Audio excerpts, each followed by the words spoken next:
Bienvenue au laboratoire de sécurité des aliments, l'un des 11 laboratoires de l'ANSES, l'Agence nationale de sécurité sanitaire, alimentation, environnement, travail.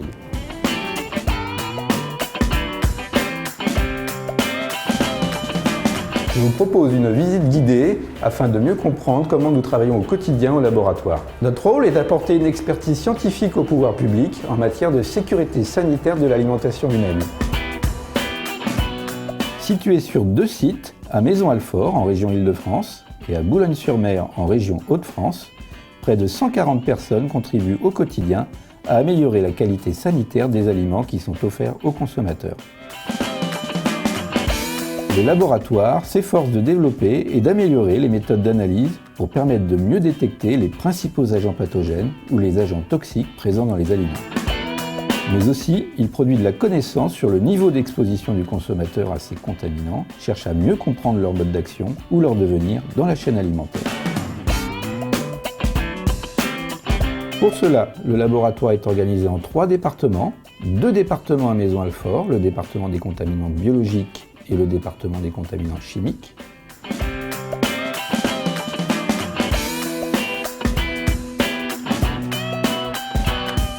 Et un département à Boulogne-sur-Mer spécialisé dans les produits de la pêche et de l'aquaculture.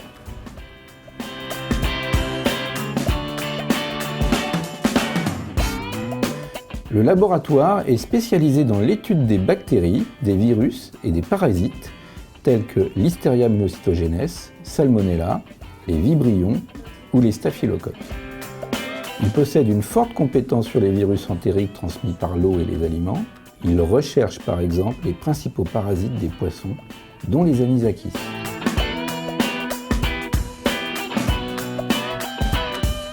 Le laboratoire dispose de locaux adaptés, en particulier des zones de niveau de sécurité 3, afin de pouvoir manipuler des agents biologiques dangereux pour l'homme ou l'environnement, tels que le virus de l'hépatite E ou les Escherichia coli entéro-hémorragiques.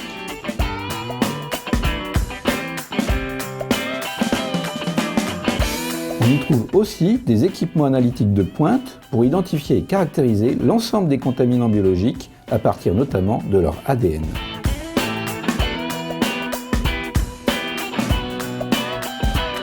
Par exemple, avec ces outils, le laboratoire appuie les autorités sanitaires pour l'investigation des toxi-infections alimentaires collectives.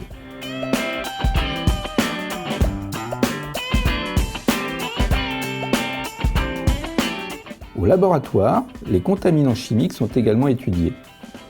Les métaux lourds, les pesticides, les biotoxines marines, les microplastiques ou les amines biogènes.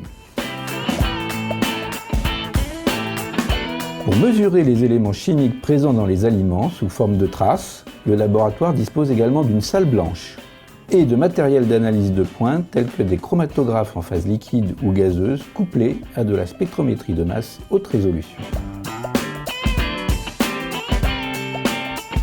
Le laboratoire est laboratoire de référence national et européen pour plusieurs des contaminants biologiques ou chimiques qu'il étudie. À ce titre, il coordonne des réseaux de laboratoires européens d'analyse officielle, qu'il réunit, qu'il forme et dont il vérifie régulièrement les aptitudes. Notre laboratoire contribue aussi à la surveillance des contaminants qui sont apportés par les aliments, au travers des réseaux d'épidémiosurveillance, la réalisation de plans de surveillance pour la Direction générale de l'alimentation, ou l'analyse d'aliments constitutifs d'un repas dans le cadre des études de l'alimentation totale. Par des recherches collaboratives, il améliore la connaissance des dangers et les moyens analytiques utiles pour les détecter et les identifier. Mais il s'intéresse aussi aux risques nouveaux, dits émergents, qui résultent de l'évolution des sources d'approvisionnement, des modifications des procédés de fabrication ou des modifications des pratiques de consommation. Pour mener à bien ces travaux, le laboratoire collabore avec les meilleures équipes de recherche universitaires ou des grands établissements publics scientifiques, notamment au travers de projets de recherche avec ses homologues nationaux, européens ou internationaux, tels que l'INRA, l'INSERM ou le CEA au niveau national, ou les Allemands du BFR, les Danois du DTU et les Italiens de l'ISS au niveau européen. Résolument tourné vers l'appui aux politiques de contrôle de la qualité sanitaire des aliments et vers le diagnostic des dangers alimentaires, le laboratoire et ses agents est une réelle force publique au service de l'intérêt des consommateurs.